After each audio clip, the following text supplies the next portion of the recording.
अखिलेश यादव जी ने अपने घोषणा पत्र के जरिए बच्चों, बुजुर्गों, नौजवानों सबको खुश कर दिया है। देखिए पूरे घोषणा पत्र और क्या क्या मिला सभी को, देखिए। सीटों को दोगुना किया जाएगा। 16वां पॉइंट, लैपटॉप वितरण राज्य के भीतर 12वीं पास सभी छात्रों को लैपटॉप वितरित किया जाएगा।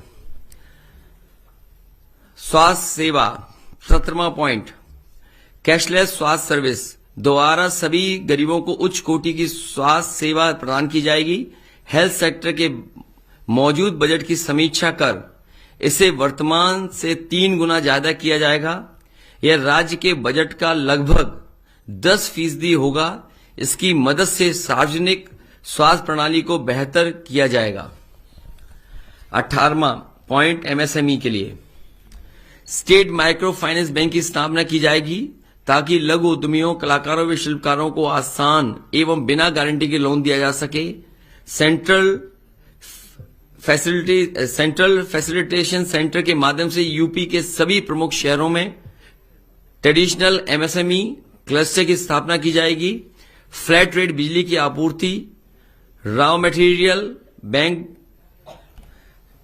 डिस्प्ले मार्ट और ई कॉमर्स युक्त मार्केटिंग सपोर्ट सिस्टम पर विशेष जोर दिया जाएगा। कारीगर बाजार की स्थापना की जाएगी। उद्योग 19th point, single roof clearance system. अभी तक तो ये होता था सिंगल विंडो क्लियरेंस सिस्टम, लेकिन वो कई बार उसके परिणाम अच्छे नहीं आए, इसलिए समाजवादी पार्टी ने तय किया सरकार बनने पर सिंगल रूफ क्लियरेंस सिस्टम सभी मौजूदा एवं नए उद्योगों के लिए बनाया जाएगा। ईज ऑफ डूइंग बिजनेस के लिए मोबाइल ऑफिस, ई ऑफिस की स्थापना की जाएगी। सार्वजनिक इंफ्रास्ट्रक्चर 20वां पॉइंट, 300 यूनिट बिजली मुफ्त, घरेलू इस्तेमाल की जाने वाली 300 यूनिट बिजली मुफ्त की जाएगी। समूचे प्रदेश में 24 घंटे बिजली आपूर्ति सुनिश्चित की जाएगी। सभी ग्रामीण और आंतरिक सड़कों को आरसी से बनाया जाएगा। क्लीन ड्रिंकिंग वाटर मिशन, सभी गांवों एवं शहरों के स्वच्छ पेयजल की व्यवस्था को सुनिश्चित किया जाएगा। प्रदूषण की समस्या के निवारण के लिए युद्ध स्तर पर तैयारी की जाएगी एवं जिलेवार प्रबंधन किया जाएगा। फ्री वाईफाई जोन सभी गांव एवं शहरों में स्थापित किया जाएगा। शहरी आवास, शहरी विकास विशेषकर traffic management, drainage system, city forest, प्रदूषण नियंत्रण, वेस्ट मैनेजमेंट और ग्रीन टेक्नोलॉजी की व्यवस्था की जाएगी।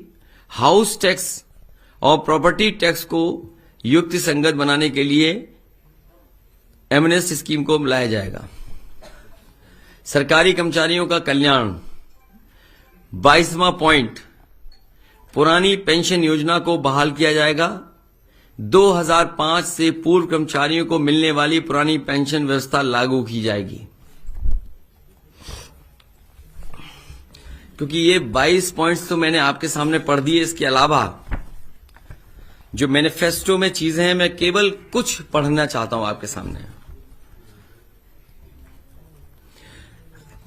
कृषि और ग्रामीण विकास में ग्रामीण अर्थव्यवस्था और बुनियादी ढांचा निवेश के लिए प्राथमिकताओं वाला सेक्टर होगा।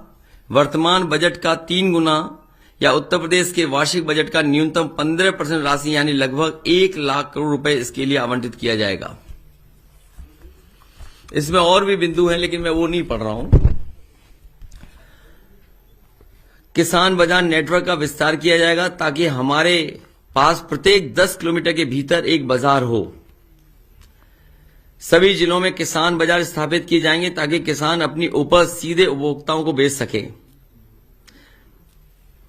सभी मंडलों में स्थानीय फसलों के लिए विशिष्ट फूड प्रोसेसिंग क्लस्टर स्थापित किया जाएगा।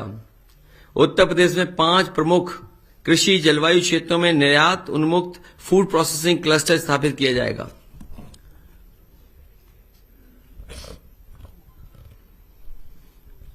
स्मार्ट विलेज क्लस्टर पूरे राज्य में स्थापित किए जाएंगे, जो smart village cluster development authority के माध्यम से क्रियान्वित किए जाएंगे। इरिगेशन, फुटप्रिंट ट्यूबवेल और नहर नेटवर्क के जरिए पूरे राज्य में सिंचाई सुविधा को 100% विस्तार किया जाएगा। कामधेनु योजना जो पिछली सरकार में शुरू हुई थी, इस सरकार में कामधेनु योजना को ठप कर दिया गया। बंद करा दी गई।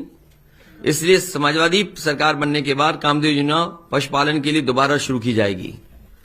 और साथ ही साथ पिछली बार यह तय किया गया था कि गाय के दूध के लिए अगर ज्यादा भी पैसा देना पड़े, 3 रुपए या 4 रुपए भी ज्यादा देना पड़ेगा, तो वो सरकार की तरफ से वो व्यवस्था की जाएगी।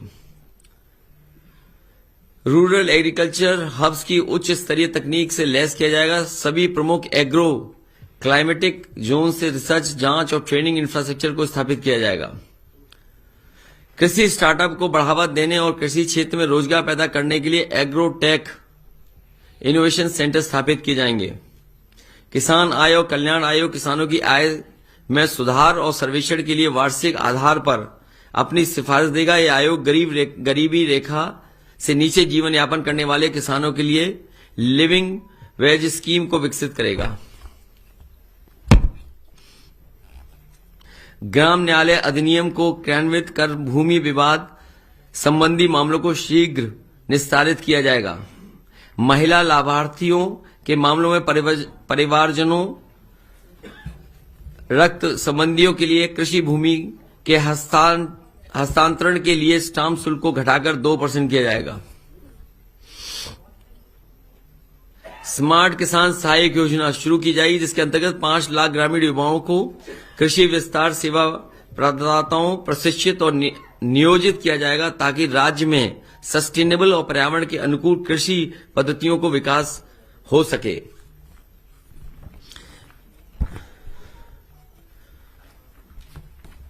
युवा और रोजगार, इसमें बहुत डिटेल में चीजें हैं। राज्य शिक्षा नीति के तहत अर्थव्यवस्था की बेहतरी के लिए अंग्रेजी शिक्षा पर ध्यान केंद्रित किया जाएगा एवं सांस्कृतिक पहचान को मजबूती देने के लिए स्थानीय भाषाओं में शिक्षा प्रदान की जाएगी। बालिका शिक्षा पर विशेष जोर दिया जाएगा। यूपी को 2027 तक 100% साक्षर राज्य बनाया जाएगा। सैन्य स्कूल सभी मंडलों में स्थापित किए जाएंगे। कौशल विकास, रोजगार और व्यक्तित्व विकास केंद्र सभी तहसील मुख्यालयों में खोले जाएंगे। विशेष रूप से लड़कियों के कौशल युक्त बनाया जाएगा। प्रतिवर्ष 5 लाख युवाओं को कौशल विकास परियोजना प्रदान करने का लक्ष्य निर्धारित किया जाएगा। बहुत डिटेल में है चीजें इसमें। विकास का इंजन समाजवादी पार्टी सरकार राज्य में एमएसएमई क्षेत्र को पुनर्जीवित और प्रोत्साहित करेगी और इसे विकास के इंजन में रूप में बदलेगी, ताकि राज्य में 2027 तक 1 करोड़ नौकरियों का सृजन हो सके।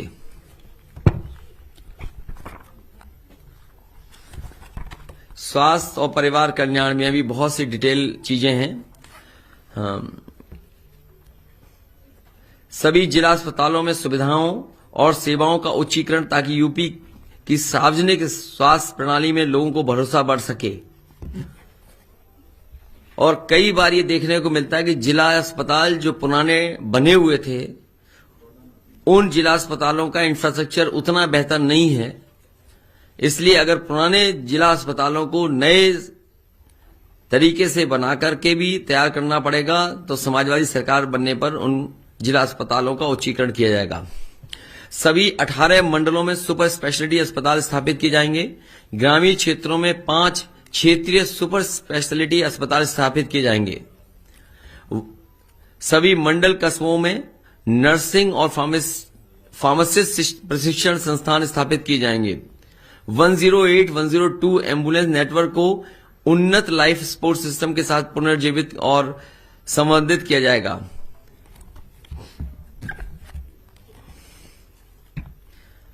सभी पीएससी, सीएससी पर ऑनलाइन टेलीमेडिसिन परामर्श और सामान्य चिकित्सक सेवाएं उपलब्ध कराई जाएंगी। 108, 102 एम्बुलेंस नेटवर्क को आईटी आधारित तकनीक से अपग्रेड किया जाएगा, ताकि रिस्पांस समय 15 मिनट से कम हो सके। इसमें नंबर ऑफ एम्बुलेंसेज बढ़ाई जाएंगी।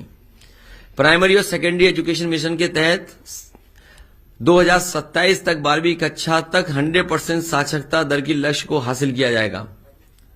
एजुकेशन सेक्टर बजट को वर्तमान आवंटन से 3 गुना तक बढ़ाया जाएगा, ताकि शिक्षा के क्षेत्र में जीडीपी का लगभग 6% तक खर्च किया जा सके।